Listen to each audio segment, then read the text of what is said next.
और आज हम लोग बात करने जा रहे हैं हमारे स्वास्थ्य संस्कार के ये हेल्थ एंड वेलबींग चैनल पे। और हम लोग आज से स्टार्ट कर रहे हैं हमारा टॉक शो। और सबसे पहला जो हमारी बात है वो है गट हेल्थ के ऊपर। और हमारे साथ जुड़े हुए हैं हमारे दोस्त। हेलो एवरीवन, मेरा नाम मनीष शर्मा है और मैं एक आयुर्वेदा एक्सपर्ट हूँ। एंड जैसे कि आप बताया, अमित जी क्लिनिकल न्यूट्रिशनिस्ट हैं। तो और आज हमारी जो जर्नी स्टार्ट करने जा रहे हैं गट हेल्थ के ऊपर है। तो अमित जी, मेरा आपसे पहला क्वेश्चन है कि गट एक्चुअली होता क्या है? What is the gut health? क्योंकि आजकल किसी भी डॉक्टर के पास जाओ, कहीं भी जाओ, तो ये जो होती है आपका गट ठीक नहीं है, तो गट को इम्प्रूव करना जरूरी है। तो what is gut health actually? बहुत आज के समय में बहुत इंपॉर्टेंट क्वेश्चन है ये। और उसके साथ साथ जो है ना, हमें समझना होगा कि ये गट क्या है। बहुत बार क्या होता है कि अगर हमारा स्टमक अपसेट होता है तो बहुत लोग यही समझते हैं कि जो हमारी स्टमक है वही हमारी गट है। कुछ लोग ये सोचते हैं कि हमारी जो इंटेस्टाइन है वो गट है। लेकिन अगर हम देखें तो हमारा जो ओवरऑल जो हमारी पाचन तंत्र है, ये पूरा पाचन तंत्र जो है ना, वो हमारे लिए गट है। अगर ओवरऑल हम समझें तो ठीक है। जो जब बात करते हैं हम खाना खाने की, जो बात करते हैं, जो हम अपने इंडियन ट्रेडिशन में बात करते हैं, तो वहाँ पे जो हमारा डाइजेशन जो स्टार्ट होता है, वो डाइजेशन खाने के बाद नहीं स्टार्ट होता है। डाइजेशन जब हम खाने को छूते भी हैं तो वो टच से ही हमारा डाइजेशन स्टार्ट होता है, जहाँ पे बोलते हैं कि माइंडफुल ईटिंग, पर्पस वही है उसका। ठीक है, तो हमारे मुंह से लेकर के जहाँ तक हम देख रहे हैं हमारे पाचन तंत्र में जो हमारी जितनी भी ऑर्गन्स हैं वो सारे काउंट होता है हमारे गट में।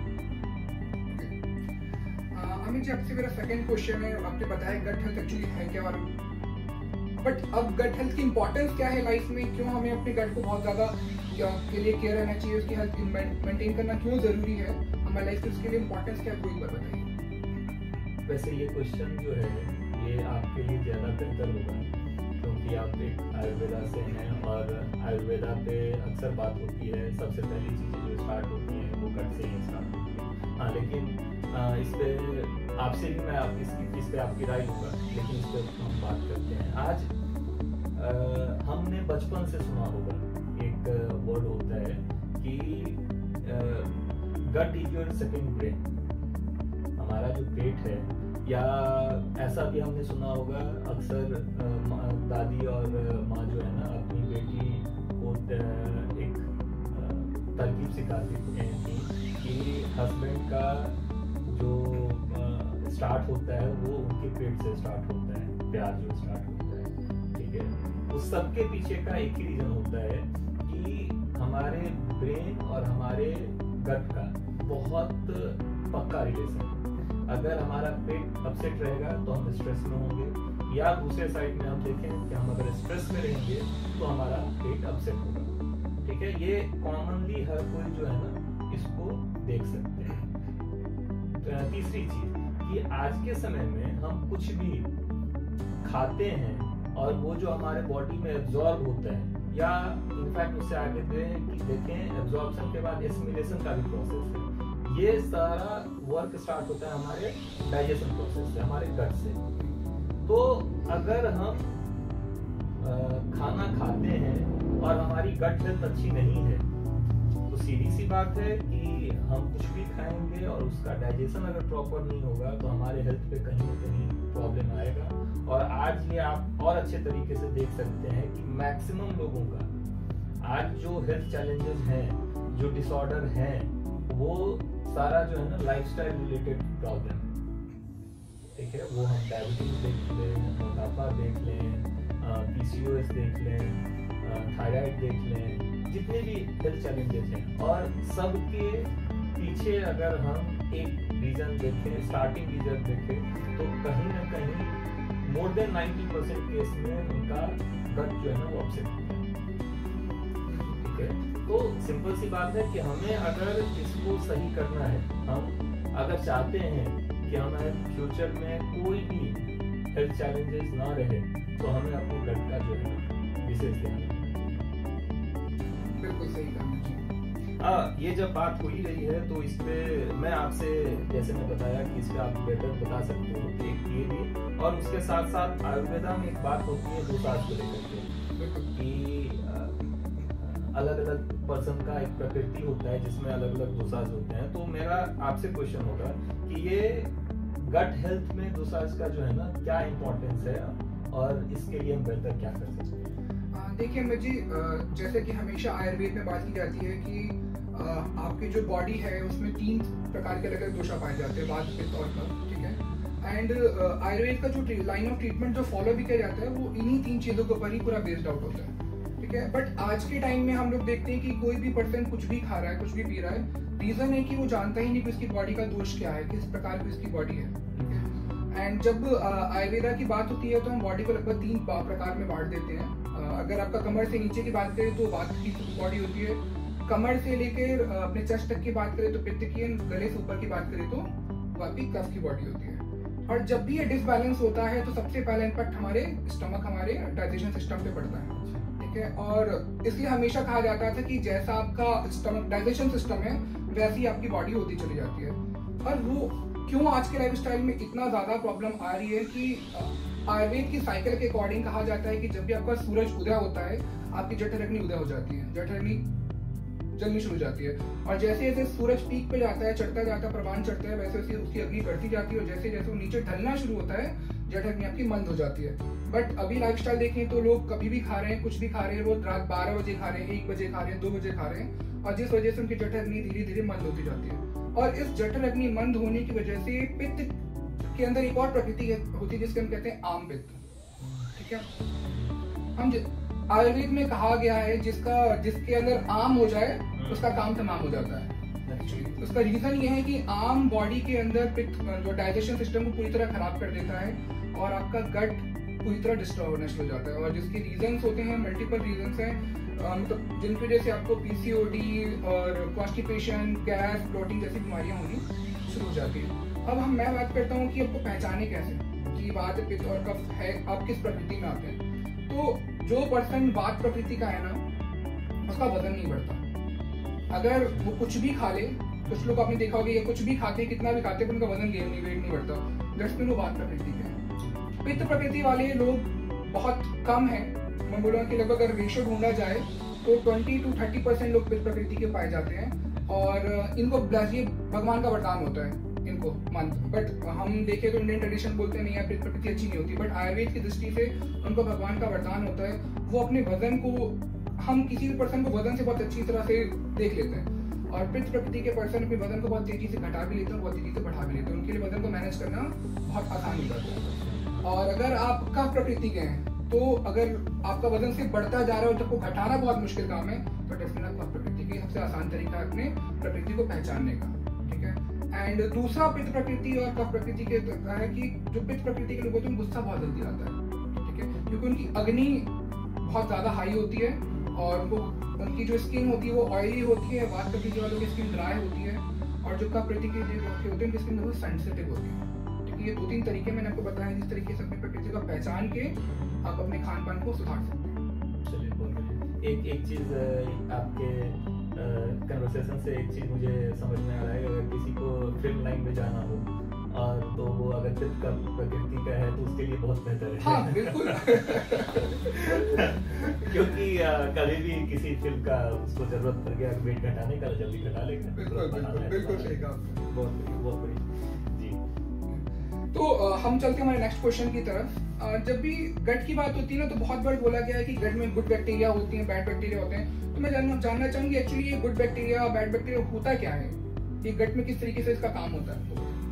बहुत आज इस चीज को समझना जो है ना हमारे लिए बहुत इम्पोर्टेंट है और बहुत ही आज के समय में रिलेवेंट ये क्वेश्चन है और ये सबको समझना चाहिए इस चीज को लेकर। पॉइंट क्या है कि आज से अगर हम 30 साल पहले चले, जनरली 20 से 30 साल के पहले की बात करें तो हमारे गट में जो है गट के लिए बेसिकली अगर हम इंटेस्टाइन की बात करें, हमारी छोटी और बड़ी आंत की बात करें तो ये छोटी और बड़ी आंत मिला करके लगभग 1.5 से 2 kg के आसपास हमारे गट में बैक्टीरिया होते हैं। माइक्रोबायोम बोल सकते हो या बैक्टीरिया बोल सकते हो। आज से 30 साल पहले जो था वो हमारे गट में लगभग 10,000 टाइप के अलग अलग बैक्टीरिया होते थे। आज जो है वो हम अपने लाइफस्टाइल की वजह से मोस्टली बैक्टीरिया को खत्म कर चुके हैं और इसकी जो मात्रा है वो 2000 से भी कम रह गया है।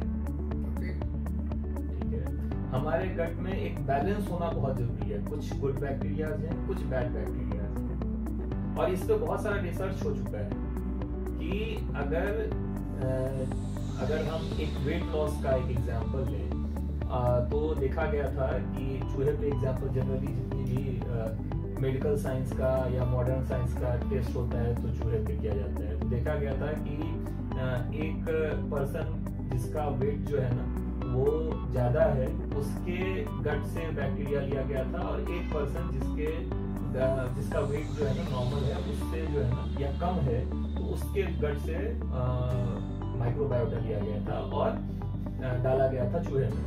तो एक बहुत ही अच्छा चेंज देखा गया कि कुछ ही टाइम में जो है ना जिसके गट में लिया गया था, जिसका वेट बढ़ा हुआ था उनके, तो उस चूहे का वेट बढ़ गया विद इन अ मंथ।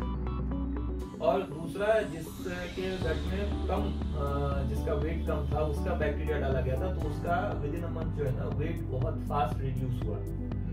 तो हम समझ सकते हैं कि इस हमारे गट में जो माइक्रोबायोम है या माइक्रोबायोटा, जो गुड बैक्टीरिया या बैड बैक्टीरिया की बात करते हैं, वो बैलेंस होना कितना इम्पोर्टेंट है, एक यहाँ पे।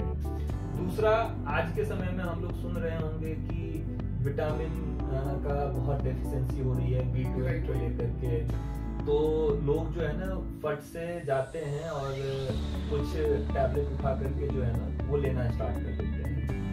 बेसिकली यहाँ पे जब बहुत डेफिशिएंसी है तो हाँ उसको फुलफिल करने के लिए हमें जरूर कोई सप्लीमेंट पार्ट लेना चाहिए, लेकिन हमें उससे पहले और साथ साथ दोनों कंडीशन में मैं बताऊंगा कि अगर हम अपने गट के माइक्रोबायोटा पे काम करना स्टार्ट करते हैं कि वो कैसे बेहतर होगा, तो ये B12 विटामिन की जो डेफिशिएंसी है वो सॉल्व हो जाएगा। क्योंकि हम जो खाना खाते हैं उसका डाइजेशन जो है और B12 में जो कन्वर्जन है वो गुड बैक्टीरिया ही करता है।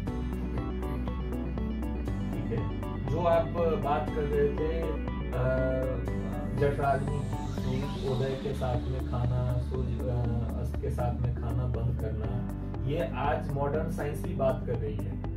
उसका नाम सर्कैडियन रिदम दे दिया है। ठीक है, तो हम तो ये देख सकते हैं कि जो हमारा इंडियन ट्रेडिशन रहा है उसमें सब चीज का नॉलेज बहुत पहले से सभी आयुर्वेदा में दिया हुआ है। अब लोग जो है ना उस पर रिसर्च करके कुछ नया नया वर्ड ला करके देते जा रहे हैं। ठीक है, तो इसके साथ जो है ना तो हम आपसे एज पर आयुर्वेदा कुछ फूड चॉइसेस की बात मैं करना चाहूंगा। जो हम सर्कैडियन रिदम बात कर रहे थे, तो सर्कैडियन रिदम आप बोलिए या एज पर आयुर्वेदा कि हमारे लिए टाइम का जो रूटीन है, हमारा how to eat and what to eat. बिल्कुल, बहुत अच्छा और सही क्वेश्चन पूछा। देखिए, सबसे पहला था कि हाउ टू ईट और व्हाट टू ईट, तो मैं पहले व्हाट टू ईट का आंसर दूंगा। हमारी जो बॉडी है वो 70% वाटर से बनी हुई है, 70% उसके अंदर पानी है। तो अगर हमारी बॉडी में वाटर रिच फूड जाएंगे तो जल्दी डाइजेस्ट हो जाते हैं। ठीक है, मैं एक एग्जांपल से समझाऊंगा कि अभी आप लोगों ने देखा होगा कि हम लोग अभी जो मॉडर्न साइंस कहता है कि आपको 3 बार खाना खाना चाहिए, 4 बार खाना खाना चाहिए। कुछ डॉक्टर्स तो कहते हैं कि थोड़ा थोड़ा खाते रहना चाहिए। ठीक है, बट आयुर्वेद कहता है कि सूरज की गतिविधि के अकॉर्डिंग आपको खाना चाहिए। ठीक है, तो जब सुबह चढ़ना शुरू होता है तो सूरज चढ़ रहा है, इसके मतलब उसकी ऊर्जा कम है, तो आपकी जठराग्नि की ऊर्जा उस टाइम कम है। ठीक है, तो उस टाइम आपको अपनी बॉडी के अंदर कोई भी वाटर रिच फूड डालना चाहिए। तो आप सुबह की शुरुआत आप किसी भी सब्जी के जूस से कर सकते हैं। अगर सब्जी का जूस आपकी बॉडी में जाएगा तो उसके 2 फायदे हैं। पहली बात तो वो वाटर रिच है, तो आपके डाइजेशन को बूस्ट अप कर देगा। ठीक है, सेकंड थिंग, उसके अंदर बहुत सारे आपकी भाषा में बोले तो बहुत सारे माइक्रो न्यूट्रिएंट्स बहुत सारे मिल जाते हैं, बहुत सारे विटामिन मिनरल्स मिल जाएंगे उसके अंदर। तो जब विटामिन मिनरल्स जाएंगे तो हमारी बॉडी उसको आसानी से अब्सॉर्ब कर पाएगी। रीजन कि आपको आपका जो अमाशय है, आपका जो लिवर है, उसको ज्यादा टाइम लगाना नहीं पड़ेगा डाइजेशन में। वो फटाफट वाटर रिच होने की वजह से आपकी ब्लड में मिल जाएगा और आपकी बॉडी उसको अब्सॉर्ब करना शुरू कर देगी। दूसरा, अगर बात करूं तो आफ्टरनून में अगर मैं जाऊं तो आफ्टरनून में आपको हैवी मील लेना चाहिए, क्योंकि आफ्टरनून में सूरज पीक पर होता है और आपकी जठराग्नि भी पीक पर होती है। बट एक और बात की ध्यान करने की बहुत जरूरत है कि आपको टाइम देके खाना नहीं खाना होता है। हम लोग सोचते हैं यार सुबह 9 बजे 10 बजे नाश्ता किया 2 बजे लंच करना होता है, बिल्कुल नहीं। जब आपको भूख लगे और आपका पेट खुद बोले कि मुझे कुछ खाना दे दो, तब आपको खाना चाहिए। और जैसे ही जब हम बहुत भूखे होते हैं ना तो हमारे पेट के अंदर हवा भर जाती है, और जब हम खाना खाना शुरू करते हैं तो जैसे हमें पहली बर्फ आती है, पहली डकार आती है, तो खाना खाना स्टॉप कर देना चाहिए, ठीक है। बट हम लोग क्या करते हैं कि डकार आने पर उसको अवॉइड करते हैं और पूरा फुल भर के खाना खाते हैं। और इसकी वजह से क्या होता है, एक एग्जांपल से पूछूंगा कि अगर किसी डब्बे को पूरी तरह भर दिया जाए, ठीक है, तो और नीचे का सामान निकाला जाए तो क्या आसानी से निकलेगा? बिल्कुल नहीं निकलेगा, क्योंकि उसमें एयर का गैप बिल्कुल भी नहीं बचा हुआ। अगर वो डब्बा आधा भरा हो और फिर नीचे से सामान निकाला जाए तो आसानी से निकल जाए, क्योंकि एयर बैलेंस उसके अंदर भरा हुआ। तो इसी तरीके से जब हमारे पेट के अंदर पूरी तरह खाना भर जाता है तो उसको पचाने में बहुत ज्यादा समय लगता है, क्योंकि वाटर तो बचा ही नहीं, उसमें सारा आपने खाना ही भर दिया था। बट अगर आधा खाना है तो बहुत तेजी से बचेगा, और हमारे शरीर को बहुत कम टाइम लगाना है पचाने के अंदर, ठीक है। अभी आज एक नया अभी पहले तो लोग कहा करते थे पुराने जमाने में कि आपको उपवास रखना चाहिए, ठीक है, और अभी के लिए मॉडर्न साइंस ने नया वर्ड निकाल दिया इंटरमिटेंट फास्टिंग। उसके पीछे भी वही साइंस है जो पुराने जमाने में आयुर्वेद के एक्सपर्ट्स कहते उसका रीजन है कि जितनी जल्दी खाना पचेगा उतनी जल्दी आपका शरीर खुद को रिपेयर करने में लगाएगा। आपके शरीर के अंदर इतनी ज्यादा ताकत है। तो अगर आप दोपहर में सॉलिड मील ले रहे हैं और शाम होते होते जैसे सूरज ढलना शुरू हुआ, यानी कि लगभग 7 लास्ट या 7:30 तक आप अपना कोई भी लाइट डाइट, कोई भी सूप, सैलेड, फील अगर आप ले लेते हैं तो उसके अंदर आपके शरीर को पूरा समय मिल जाता है उसको पचाने के लिए, क्योंकि आपने पूरे दिन में आप नोटिस करेंगे हैवी मील आपने एक ही बार लिया था, ठीक है। बाकी टाइम आपने बिल्कुल लाइट मील और वाटर रिच फूड्स लिए हैं, तो आपके शरीर में हाइड्रेशन की कमी नहीं होगी। सेकंड थिंग, डाइजेशन कम करना पड़ेगा, एंड जब डाइजेशन कम होगा तो शरीर अपने आप को रिपेयर करने का पूरा मौका दे पाएगा। तो प्रकृति के अकॉर्डिंग फूड चॉइस करनी चाहिए। सबसे पहले अगर आपकी पित्त प्रकृति है तो आपको कोई भी ऐसा खाना नहीं खाना चाहिए जिससे आपकी पित्त उछले, यानी कहते हैं कि कोई मसालेदार बहुत ज्यादा तला भुना खाना नहीं खाना चाहिए। अगर आपकी वात प्रकृति है तो आपने सुना होगा नानी दादी कहती थी ये तो बादी वाला फल है, बादी वाली सब्जी है, ठीक है, यानी कि उसके अंदर बात बहुत ज्यादा होता है, और बादी सब्जियों को खाने से आपके शरीर में बात बढ़ जाएगा और आपके शरीर में सकता है से पेट शुरू हो जाए। तो आपको वो अवॉइड करनी चाहिए जिसमें छोले, चना, राजमा, गोभी सारी चीजें आती हैं। और जब कफ की बात आती है तो जो कफ प्रधान लोग हैं उनको खट्टी चीजों का और ठंडी चीजों का अवॉइड करना चाहिए। और आज का मॉडर्न साइंस में स्पेशली या बोलो कि लाइफस्टाइल में जो चल रहा है आजकल, लोग ठंडा बहुत खाते हैं, फ्रिज का निकला पानी बहुत तेजी से पीते हैं, बर्फ यूज करते हैं, और जिस वजह से उनका कफ बढ़ता जा रहा है। तो अगर आपको कफ है तो आप ठंडी चीजों को अवॉइड करिए। दही अगर आप खाना चाहते हैं, दही बहुत इंपॉर्टेंट है हमारे गट के लिए, स्पेशली आयुर्वेद में उसको बहुत ज्यादा इंपॉर्टेंस दी गई है। दही को छाछ को इंपॉर्टेंस दी गई है आयुर्वेद में। छाछ को बताया गया है कि अगर छाछ आप ले रहे हैं तो आपके जो गट के अंदर डाइजेशन का प्रोसेस है वो सडन 2 गुना बूस्ट हो जाता है, और उसको बनाने का बहुत अच्छा तरीका भी बताया गया है कि जितना दही उसका 10 गुना पानी होना चाहिए। हम लोग क्या करते हैं, हम लोग दही ज्यादा डालते हैं, पानी कम डालते हैं, जो मॉडर्न साइंस चल रहा है, ठीक है। तो अगर आप इस प्रोसेस को फॉलो कर रहे हैं, छाछ को सही आयुर्वेदिक तरीके से बना रहे हैं, तो आपको डाइजेशन में हेल्प करेगा। एंड यस, ठंडी छाछ को अवॉइड करिए, क्योंकि अगर आपका प्रधान है तो, ठीक है। तो ये कुछ खाने के टिप्स हैं जिसको आप आयुर्वेद के अकॉर्डिंग फॉलो कर सकते हैं। और दही में बिल्कुल जो आप छाछ की बात कर रहे थे तो वो एक प्रोबायोटिक भी है, बिल्कुल, जो हमारे डाइजेशन में हमारे माइक्रोबायोटा को इम्प्रूव करने में भी हेल्प करते हैं। बहुत बढ़िया। ठीक है, आपसे एक और नेक्स्ट क्वेश्चन है। अभी तक हमने बात की गट हेल्थ क्या होता है, गुड बैक्टीरिया क्या होते हैं, बट पता कैसे चलेगा कि क्या साइन है कि मेरा गट खराब हो चुका है? पुअर साइंस ऑफ गट क्या है? ये आज अगर हम देखें तो ये तो बहुत कॉमन है।